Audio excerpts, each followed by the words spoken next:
नमस्कार, मैं कविता उनियाल, आप देख रहे हैं मीडिया टुडे टीवी।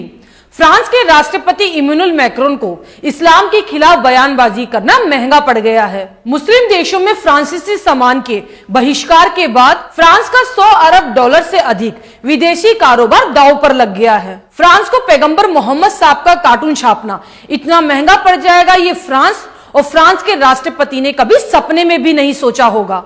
फ्रांस के राष्ट्रपति के बयान के बाद Turkey, Qatar, Pakistan, Malaysia, Bangladesh, Jordan, Syria, Morocco, Iran और इंडोनेशिया समेत कई मुस्लिम देशों में फ्रांस के सामान का बड़े पैमाने पर बहिष्कार हुआ है। आपको बता दें, फ्रांस के विदेशी व्यापार में मुख्य रूप से मुस्लिम देश महत्वपूर्ण भूमिका रखते हैं। 2019 में फ्रांस ने इस्लामिक देशों को 45.8 बिलियन डॉलर का सामान बेचा था, लेकिन अब पहले तो फ्रांस के सामान का बहिष्कार किया गया और उसके बाद फ्रांस की वेबसाइट को हैक करके उस पर कुरान की आयत चला दी गई। और अब लीबिया में फ्रांस के सामानों के साथ सभी डीलों को रद्द करने की मांग चल रही है। लीबिया की उच्च राज्य परिषद ने पैगंबर मोहम्मद साहब के अपमान के जवाब में फ्रांस की सभी कंपनियों के साथ कारोबारी रिश्ते खत्म करने की मांग की है। साथ ही फ्रांस के साथ हुई लीबिया सरकार की सभी डीलों को खत्म करने की मांग ने तेजी पकड़ ली है।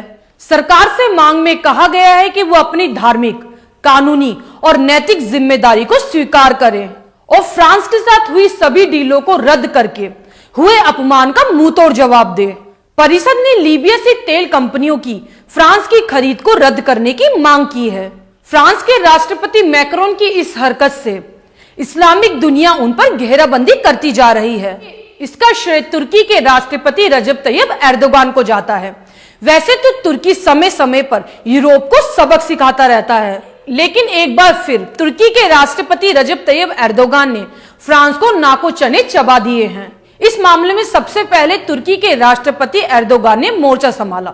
उन्होंने फ्रांस के राष्ट्रपति मैक्रोन को कहा कि मैक्रोन पागल हो गए हैं और उसे इलाज की जरूरत है। एर्दोगान का ये बयान सुनते ही कुवैत और कतर के मॉल्स और सुपरमार्केट ने फ्रांस का सामान हटाया था। फ्रांस के बहिष्कार की घोषणा सबसे पहले तुर्की के राष्ट्रपति रजब तैयब एर्दोगान ने की। उसके बाद सभी मुस्लिम देश एकजुट हो गए।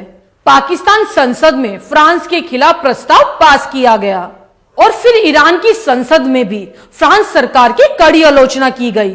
हालांकि सऊदी अरब और यूएई ने इस मसले पर चुप्पी साध रखी है, लेकिन अरब की कुवैत और कतर जैसे देश खुलकर एर्दोगान के साथ हैं।